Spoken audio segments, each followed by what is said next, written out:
Previously on Iron Chef Gauntlet. We begin with a chairman's challenge. Pig! Pork is not my strongest suit. If you're going to be an Iron Chef, there is no weak suit. It is flirting with blandness. This is a very porky plate. You played a lot of the flavors of the head quite well. Thank you. The most successful chef today was Chef Gruenberg. But I'm afraid the least successful today was Chef Nakajima. You have earned the right to pick any of these chefs to compete against Chef Nakajima. It's gonna be Chef Sawyer. The person you select, you hope they go home, because otherwise you got a target on your back. Bring it. Your ingredients? Bananas and plantains. Have you worked with banana blossoms? I don't have a lot of experience with banana blossoms or bananas, period. If this artichoke thing works out, it's gonna be either genius or idiot. This, to me, becomes about the artichoke and the banana blossom gets lost. Chef Sawyer, your quest ends right here. 7 America's best chefs will go knife to knife in an epic battle. Not everybody's gonna make it out. But to earn the title, the last chef standing will have to face not 1, not 2, but 3 Iron Chefs in the Gauntlet. Holy, oh, that's gonna be tough. Oh my God. How much time? Chef, you're scaring me. I am feeling terrified. You gotta be able to cook a cardboard box if you want to be an Iron Chef. I didn't come this far to lose. Allez, cuisine! It's time, once again, to find out whose cuisine reigns supreme. This is Iron Chef Gauntlet.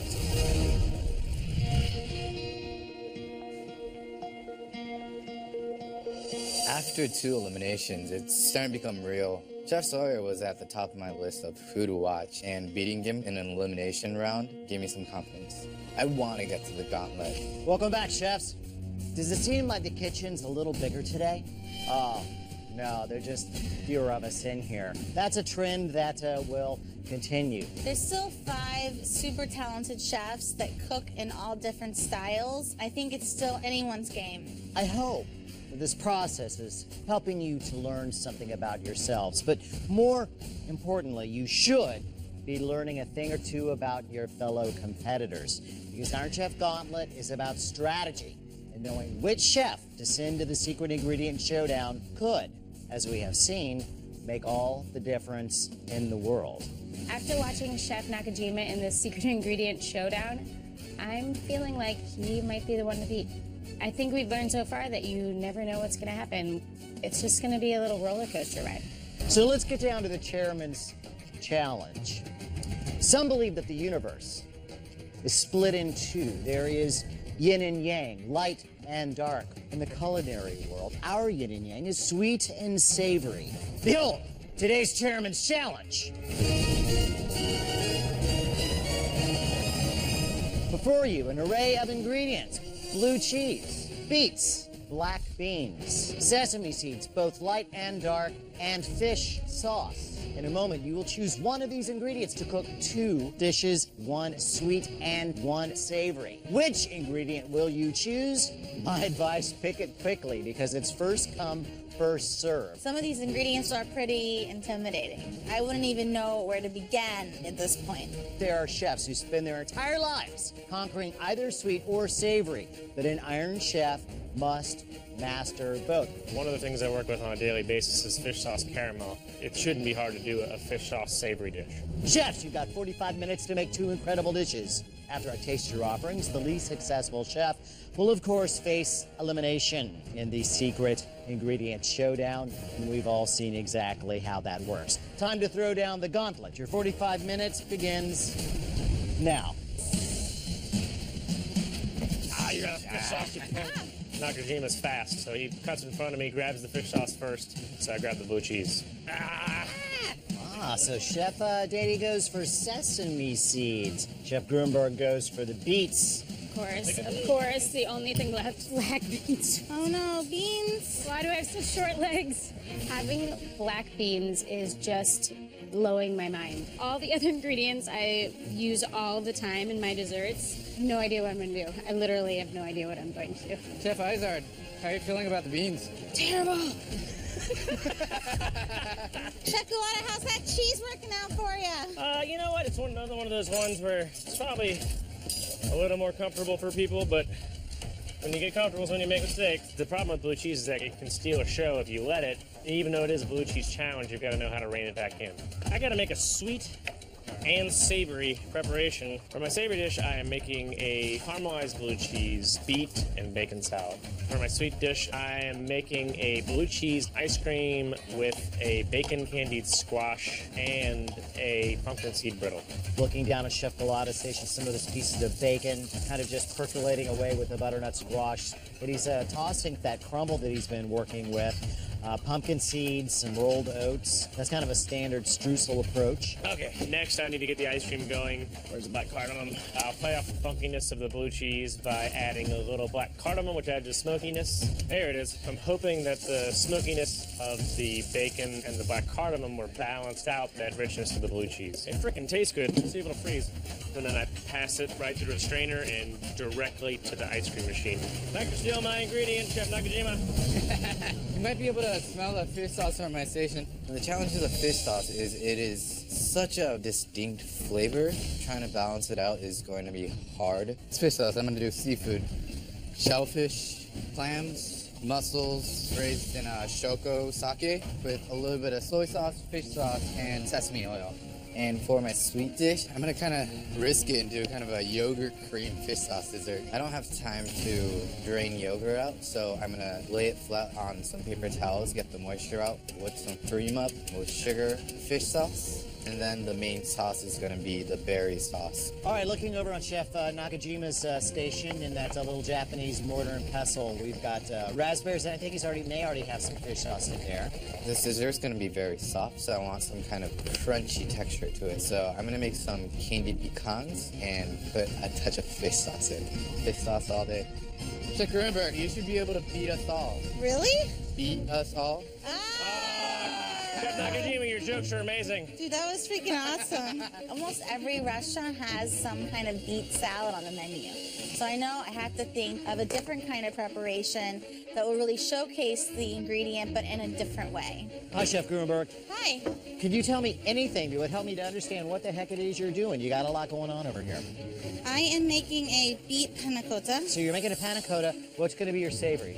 A beet schnitzel. A schnitzel. A schnitzel. Is there going to be a protein with the schnitzel? No, it's all beet. The first thing I do is get my beets going for the panna cotta. I get the idea to take the beets and grate them. That way I can make them have a ton of surface area and really infuse the milk and cream with the beet. Chef Grunberg has gotten some of the red beets going into this dairy mixture. She's also got a bowl with maybe some sugar in it. She's giving that a taste now. I think a little bit of zest. And now I'm gonna set my panna cottas. I was running behind on my panna cotta, but they're in the blast chiller. I just gotta cross my fingers and hope that they set up in time. If it doesn't chill properly, it won't set right. If it doesn't set right, then all I have is like a bad soup. Nobody wants that. I'm mixing it up.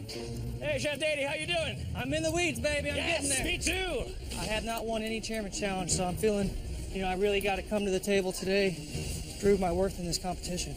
My sweet dish is going to be a cheesecake, white sesame cheesecake with a black sesame sauce. Savory, I'm doing some soba noodles with a little black and white sesame dipping sauce that will turn into a kind of a tea afterwards. I want both dishes, flavor profile and appearance to look like the classic yin and yang. I'm gonna do a white sesame cheesecake using the halva that was in the pantry. Halva is a Turkish white sesame sweetened paste. I can see Chef Dady is starting to pour some sesame oil into a food processor. Also in that food processor, dried coconut, which I wasn't expecting, as well as some sugar. And then I'm going to make a sweet black sesame seed coulis. Coulis being a very nice kind of smooth pureed sauce. I think those flavors are going to go well. I'm not really all that nervous about this challenge. I'm actually looking pretty good so far. Just got to keep cooking. Chef Izard, you good? I still don't know what's happening. I just kind of grabbed a bunch of stuff and I'm like gonna just keep cooking and hope that something comes out of it. I just really can't bring myself to do a sweet bean paste, but I think taking that idea and putting it into an ice cream could be really delicious. So you're gonna use black beans as a base for an ice cream. I've got a black bean and miso ice cream working so far, and I thought I'd fold in some black beans at the end, so it's almost like chocolate chip looking. Because nothing would make me madder than eating something that I thought was a chocolate chip and it turns out to be a black bean. Well, maybe I'll go a slightly different direction. All right, so what's on the savory side? That I'm still trying to figure out. But you know that time management matters, so you're making your ice cream base first. Exactly. I admire that. Ice cream, great, but other than that, I have zero clue what I'm going to do. Chefs, listen up. You got 20 minutes left in this sweet and savory chairman's challenge. I'm hungry. Don't disappoint me. I need to stop changing my mind 500,000 times. This challenge is making me extremely nervous, and I'm looking around at ingredients, looking at what everybody else is kind of doing. All of these different thoughts coming into my brain, and it's just not coming together. Does anybody else want to like hurl right now, or is it just me?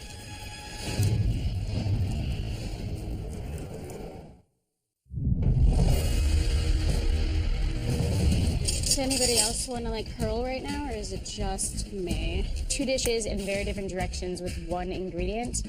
45 minutes is pretty quick. I got black beans, the one thing on the shelf that I have no idea what to do with. I'm kind of going through things that I do in my restaurants that use some sort of bean. My mind goes to an Indian chaat. I'm making a chaat. It's an Indian street food. It's usually made with chickpeas. I'm doing mine with black beans because that's my delicious ingredient of the day. I'm gonna quickly chop up a red onion and tomato, saute it in a little bit of olive oil, add a little bit of tamarind to make a quick tamarind and tomato chutney. I have a Sav press. I put dough inside made of chickpea flour, cayenne, and a pinch of sumac, along with black bean paste. And you just crank it over a fryer and it comes out to this crispy chickpea noodle. Watching Chef Izard as she works with that noodle extractor. I have got to get me one of those. Chefs, you got 15 minutes in this sweet and savory competition. 2 dishes is like incredible. Looking down on Chef Gruenberg's station, remember she's got the beets.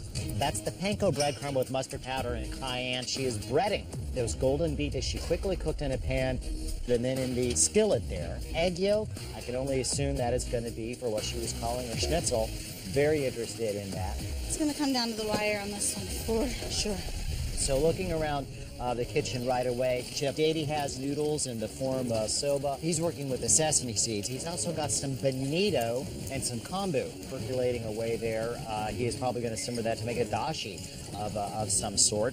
I've got 2 different dashi broths that'll go as the tea portion of my noodle dish. I just got to make sure that cheesecake of mine comes together. Chef Golata working with the blue cheeses. He's making kind of a salad with the beets and the crab paste and the chili. Beets marinated in a shellfish and bacon vinaigrette. A little coconut oil. Just add a little bit of fruitiness to it. It's going to get crab meat and brulee blue cheese.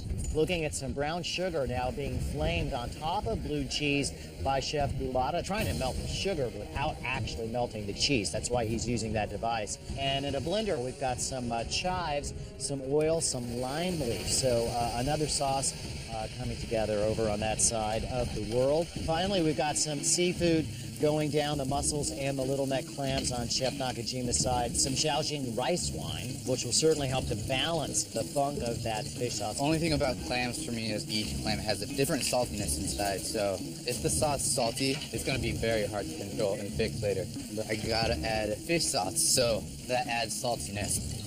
I need a sweet and a savory from each of you in 2 minutes. Over at the ice cream machine, Chef Golata removing his blue cheese ice cream that he made with the gorgonzola. Yeah, baby. Yeah, baby. Come on. Chef Dady, of course, had the black and white sesame seeds, and that he is making a cheesecake for dessert. Chef Izard now pulling her ice cream out of the machine. Remember, that is a black bean base. She's also got that caramel sauce. Chef Gruenberg working on her panna cotta. Plating is a big deal. You eat with your eyes first, so it's got to look great. Plating in the hands of Chef Nakajima. Remember, he's got that raspberry and fish sauce yogurt mixture. Good, it's good. There we have the clams and the mussels open, gurgling away. They are definitely done. We'll see where they go, and we're coming up on 1 minute. This is salty. 1 minute remaining, chefs. These clams are very, very salty. So I'm gonna have to put some sake, which is empty light flavor, help out the balance. 10, 9, 8, 7, 6, 5, 4, 3, 2, 1. Put it down and walk away. The chairman's challenge is over. Oh, God. Good job, chefs. Nice, kids. Chef Gruenberg, tell me about your sweet and savory dishes. This is a fried beet schnitzel with creme fraiche, pickled beets, red onion, and horseradish. I've never been served any form of beet dredged in spiced panko and fried. Where the hell have I been? That's awesome. Thank you. Let's move on to dessert. This is a red beet panna cotta with honey, walnuts, and orange. I get the beet.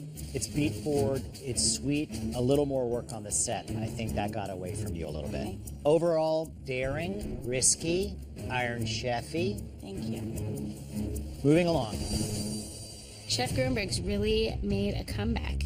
She started off on the bottom in the first challenge, and now she's just kind of pushing us all aside. Chef Eisner. We have a black bean ice cream for my sweet dish with a tamarind and pomegranate caramel. I like this dessert. Let's look down at it together. Go ahead. This is the worst possible plate you could have chosen.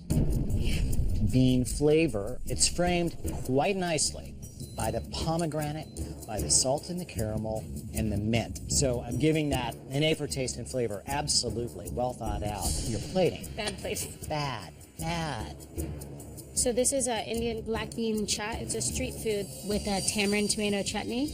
This is a very sour dish. I think that this needed more of the beans because the beans are the most subtle thing there. The noodles, I would have liked a lot more of those. Thank you, Chef.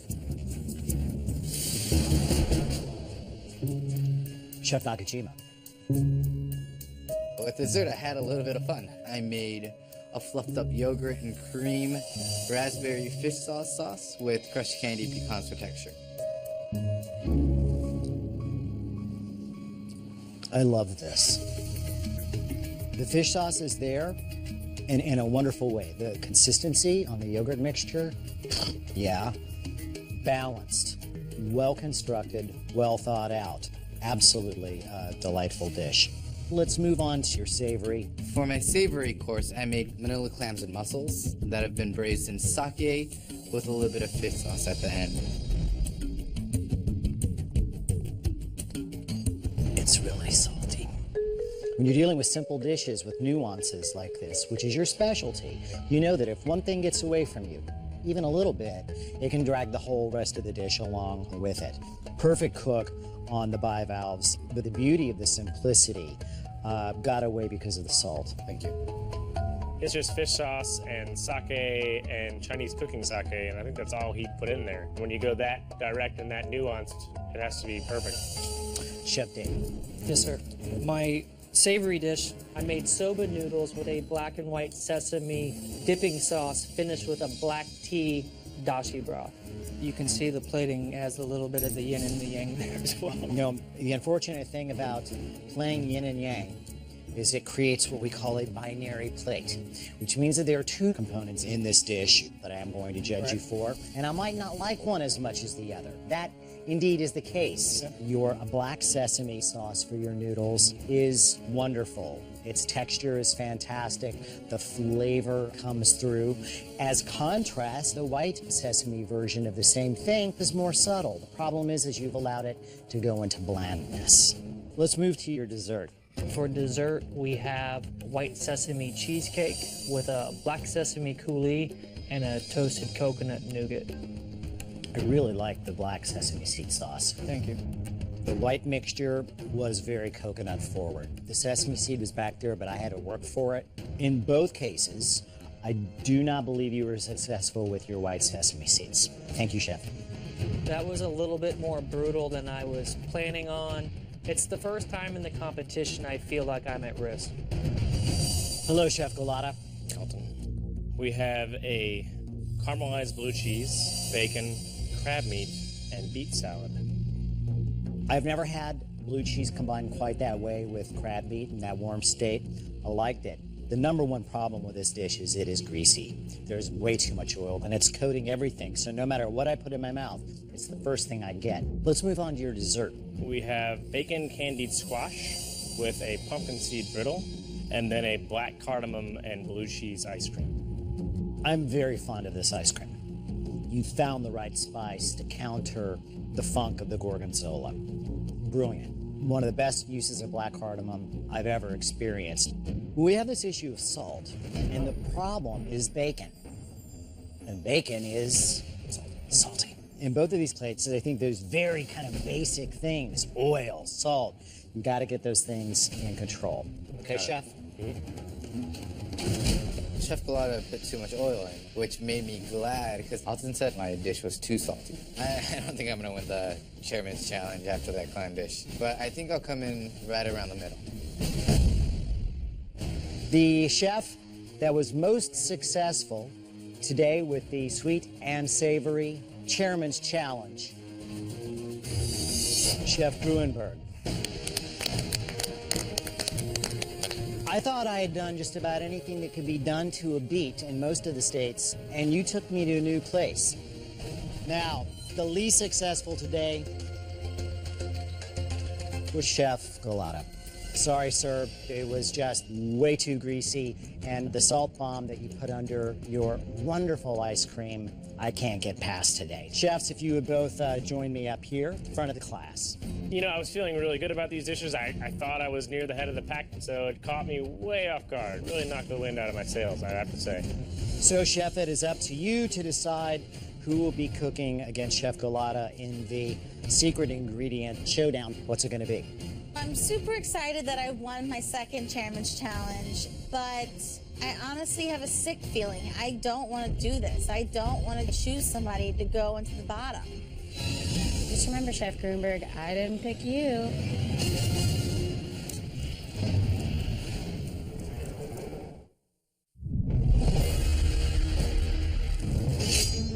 So, Chef, it is up to you to decide who will be cooking against Chef Galata in the secret ingredient challenge. What's it going to be? There's 3 chefs for me to choose from, so I feel like it's really only fair to choose the dish that was almost unservable. I think due to the salty clam dish, it has to be Chef Nakajima. Chef Nakajima, you are going to be, yet again, in the secret ingredient challenge. Anything to say to either of these chefs? Excited to cook against you. I'm so sorry. I'm not gonna lie, I'm a little bit exhausted. My last secret ingredient showdown, I was nervous. But this time, I feel a little bit more confident. I'm gonna give it all I have. Ladies and gentlemen, let's cook. Is it going to be a tough battle? Of course. Chef Nakajima is not to be underestimated. This is what Iron Chef Gauntlet's all about. Chefs, your place in this competition is obviously at stake. Following the secret ingredient showdown, we will be down to the final 4, so your survival depends on what you cook right here, right now, today. You want to know about the secret ingredient? Yeah. Well, I have waited all my life to say this. Release the Kraken!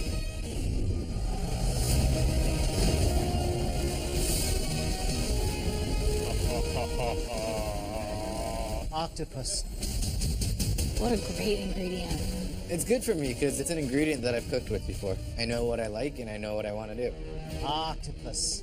These succulent cephalopods are on the menu all around the world, from Portland to Pyongyang, from Lisbon to Lesbos. Chef Nakajima's cuisine is a lot of seafood, so octopus is right down his alley. But you know what? I cook a lot of octopus as well. You should probably deal with this ingredient with a certain urgency, because you've only got 60 minutes to cook 3 dishes featuring octopus. Are you ready? Yeah.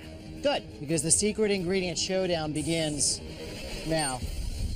The secret ingredient showdown is on here as a lot of octopus heads off of the altar. We've got a large Atlantic, usually in the 5 to 6 pound range, medium Atlantic, Octopus vulgaris in the 3 pound range, and the little bitty guys are actually baby octopuses from around Thailand. So I'm doing the baby octopuses because they're gonna cook quick, but they're extremely fibrous, so trying to smash all the fibers out right now. That is a dope technique right there. Chef Nakajima is not wailing on that baby octopus with a sake bottle because he's upset. He just wants to tenderize it. I've never seen it done with a bottle before, but hey, it's getting the job done. Wow. Those baby Thai octopuses went into a pot of boiling water, a turnip on Chef Nakajima's board. Just peeling those right now. I've never had turnip with octopus, but I would certainly be willing to give that a try. And those went into a pot of boiling water. So I'm gonna make a braised octopus dish. I'm just making sure that the heat doesn't go too high because it'll end up becoming super chewy. Those turnips were actually blanched and then transferred to that small pot. It has the octopus cooking in chicken stock, some sugar, mirin, soy, that concoction that Chef Nakajima is very, very fond of. I would ideally like to use dashi, but for this one I'm not going to have enough time to. So I'm going to dilute it with a little bit of water and start flavoring everything up. You guys are doing great. Keep it up. Oh, man, I love octopus. All right, looking at Chef Galata's station. Now, he has two preparations of his medium octopus going. All right, he's got one in the pressure cooker with some garlic and some ginger. That's hot. And he's put the other in a pot of boiling water to just poach it. Chef Galata, what you working on? I am going to make a little charred octopus salad. Nice. This is, of course, an ingredient that is very popular in most parts of the world, except for the United States. And I think that one of the reasons that we don't eat much of it, besides the fact that it looks like an alien that could come down and take over our planet, it is a bit of a challenge to cook.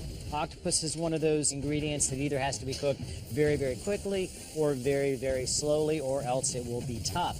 Chefs, we have 45 minutes remaining. 15 minutes of this secret ingredient challenge is over. I forgot what I was... Oh, yes, now I remember. It's going to go very, very quickly, gentlemen, and for one of you, it will be the last cook you have. Make it count. Chef Nakajima's still got the one large octopus that hasn't been dealt with yet. I'm a little bit worried about that. I still feel like they got a long ways to go, man. He doesn't have this big octopus down yet, and it's freaking me out. Oh my God, it's like making me nervous. I know, man. What's I'm going on? bonkers right now. He is going to be cutting it damn close.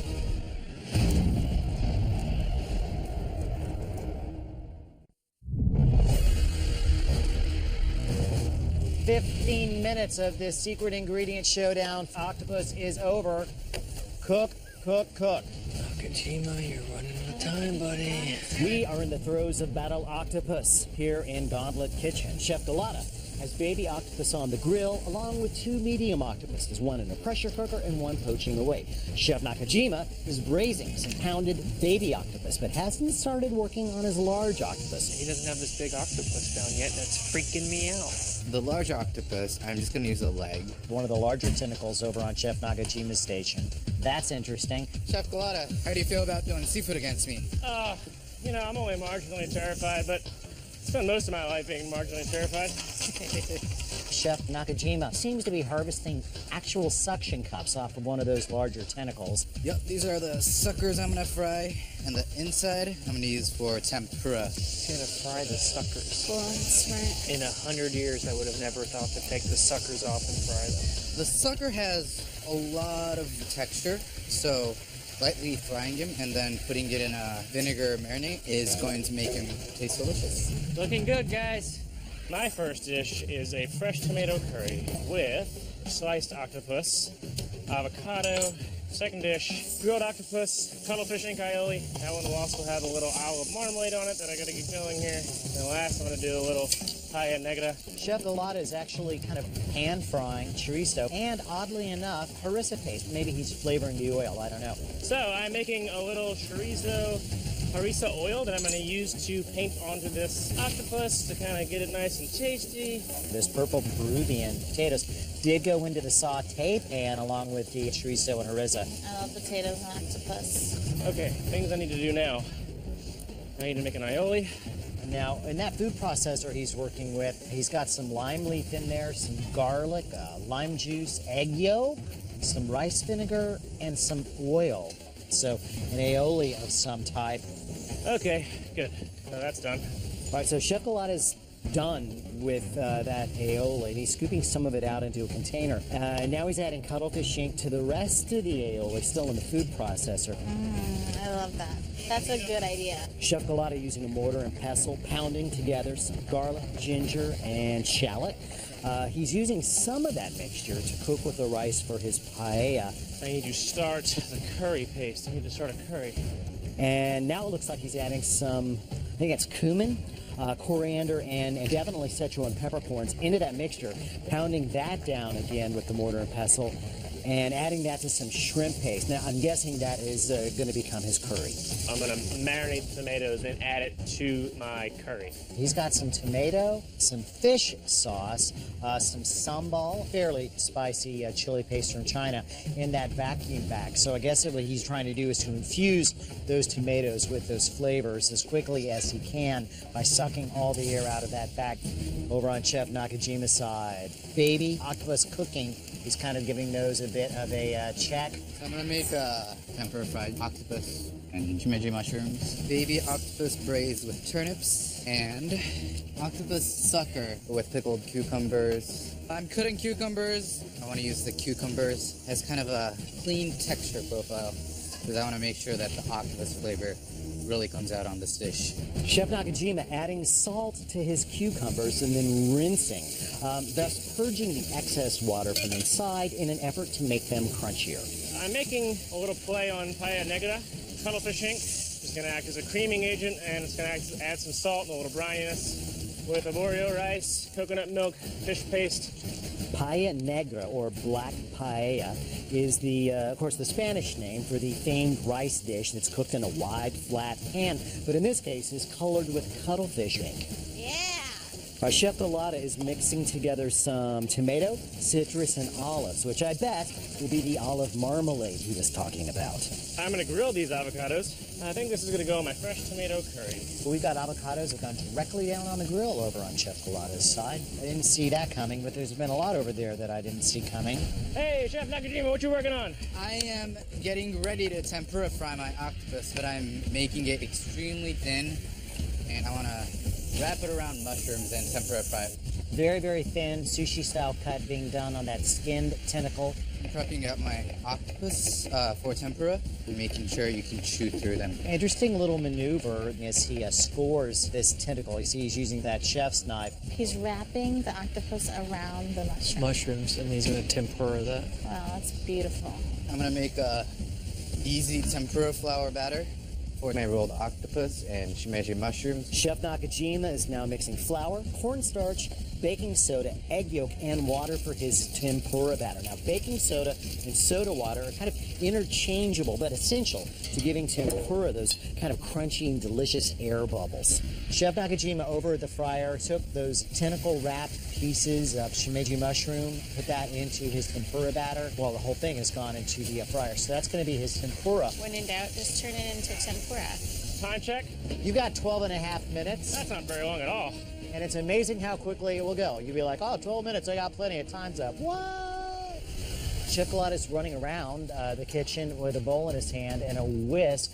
He keeps adding powders to it, flours and whatnot. He's also got an egg yolk in there, maybe some rice flour. Now, just added avocado to that batter that he's working with, and it looks like it's going directly into the fryer. Tempura fried avocado. So I'm making the iced vinegar marinade. Chef Nakajima also working with a mixture over in a bowl there. Just a little bit of sake, some soy sauce, shoyu, rice wine vinegar, and sugar. Maybe we're going to get some kind of pickled salad out of Chef Nakajima. Chef, are you going to be using any fish sauce? I did, actually. How'd you know? We're going to take this octopus out.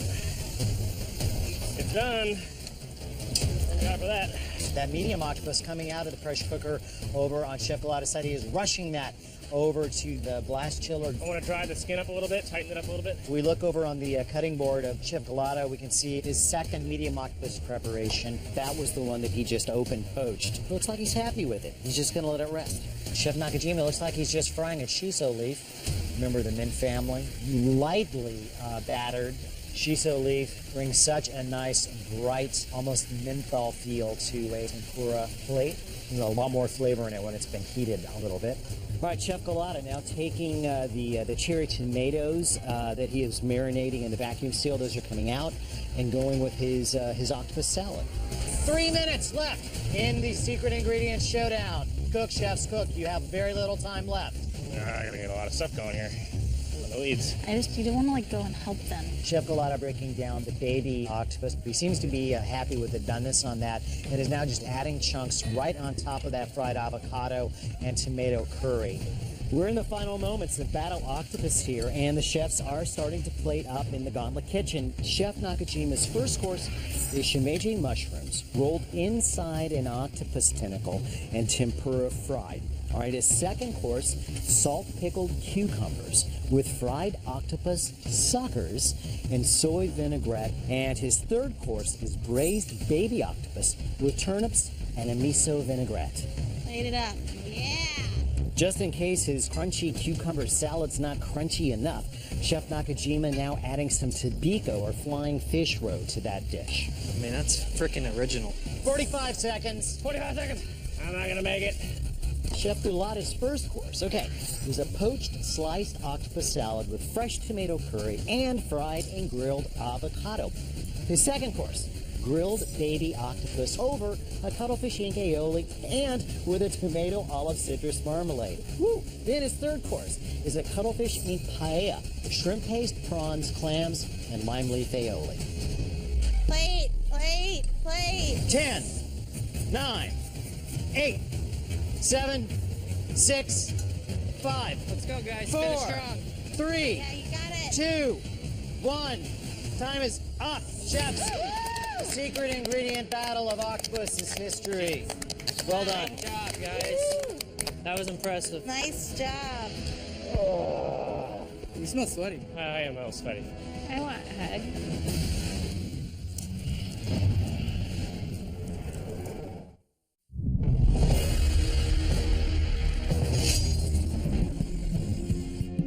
You know, I think these three dishes 100% represent how I cook.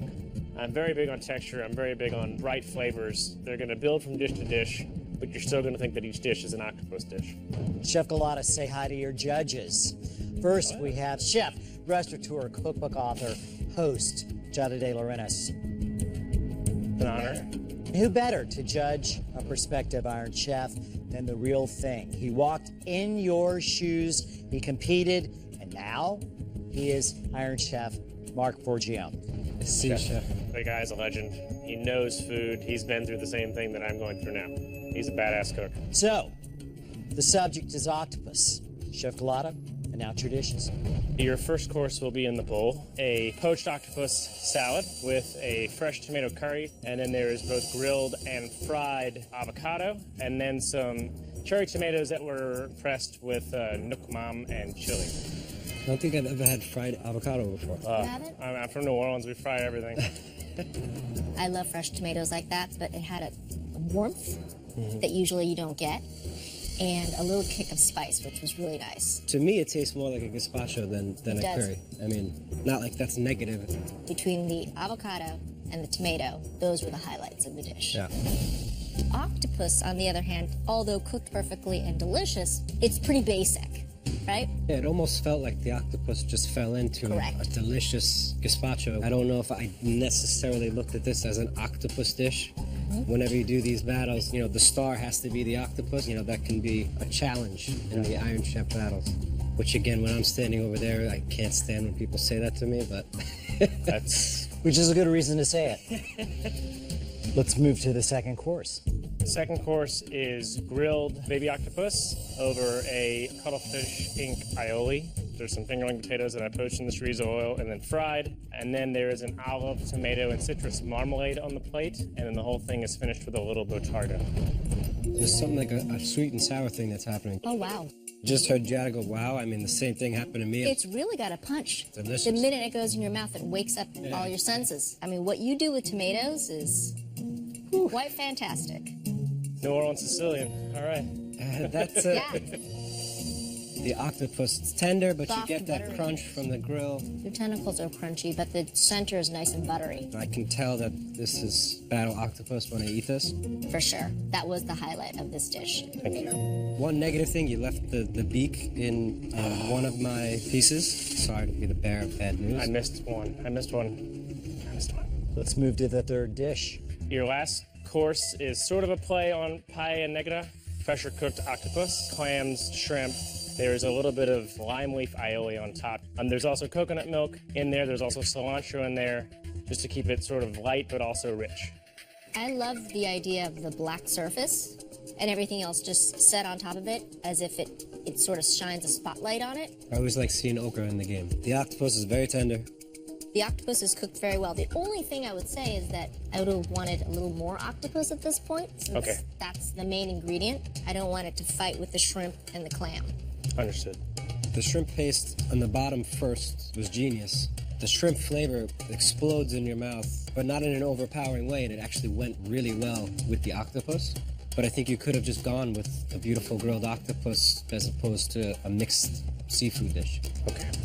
It is not often that I eat anything in a dish that wows me. And I will say that all three of them had a wow factor that I haven't tasted in a long time. Yeah, really nice. Thank you very much, Chef. Thank you. Thank you, Chef. Thank you. I think I put up 3 best representations of how I cook. Obviously, with more time, I could have done some different things. If anything, I should have put more octopus on the plate. I'm hoping that they enjoy and really appreciate the way that I cooked using different parts of the octopus. I'm always nervous. I mean, standing in front of 2 judges and Alton Brown, I mean, come on, who's not nervous? Chef Nakajima, welcome. Iron Chef Mark Forgione and Giada De Laurentiis are fascinated to hear about what you did with your cuisine. Please start by describing your first dish. So my first dish is octopus, thinly sliced, and then shimeji mushrooms rolled inside, tempura fried, lightly salted, and there's a side of lemon. You recommend squeezing the lemon over the whole thing? Yeah, a little bit of lemon. When you put the lemon, you can kind of smell all the aromas, which is really nice. How do you want us to eat it? I would recommend actually just on its own first, and then if you like lemon or not. I'm honestly a person who doesn't actually put too much lemon on. I just did it. Sorry, my apologies.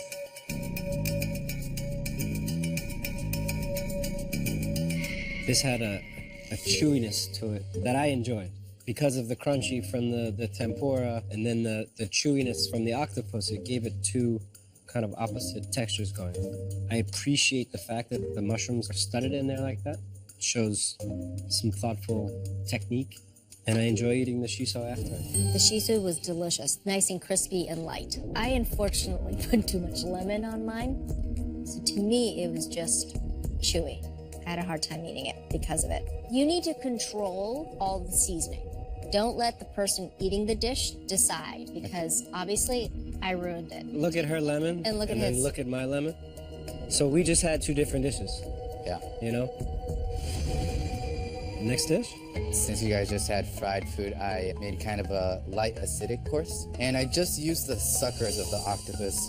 Pickled cucumbers, a little bit of tobiko, and Belgian endives on top. I love the crunch. Thank you. It's a lot of fun to eat. Mm-hmm. I don't know if and pops. They're gonna hear that at home. You can hear it. You hear it over here. I hear both of you, yeah. Yeah. You almost turn the octopus into a pickle, which doesn't happen every day. A little bit of that goes a long way. It highlights that ingredient in a way that hasn't been highlighted before. Really clever, really well done. When you're doing these types of competitions, you know, you really do need to go outside the box, and you really jumped out of the box on that one. Thank you.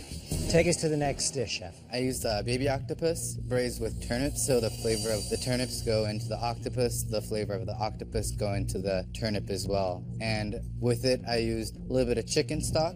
I would usually honestly use dashi, but I didn't have enough time to make dashi. If I can give you advice with competition again, don't tell people what you didn't do, tell them what you did do. But now I'm thinking about that for absolutely no reason. You know what I mean? It's not just cooking. It's a mind game as well. The flavors all combine so well together. It has that familiar, I want to eat that umami smell going on. The octopus is very tender, quite delicious. I think this was a real study on simplicity, but without being boring. Very impressive. This kind of finesse, I feel like you don't see that often. It takes confidence to do something that simple. Chef, thank you very much for your offerings. Thank you. Well done. Thank you, Chef. Thank you. I'm nervous in the sense that, yes, like, I'm happy with what I made, and I gave it all I had, but still, like, going home sucks. Like, I don't want to go home yet. I want to go to the Gauntlet. It's making me sick that I have to send somebody home. This is tough. Join me for an all-access tour of our Iron Chef Gauntlet kitchen at foodnetwork.com/IronChefGauntlet.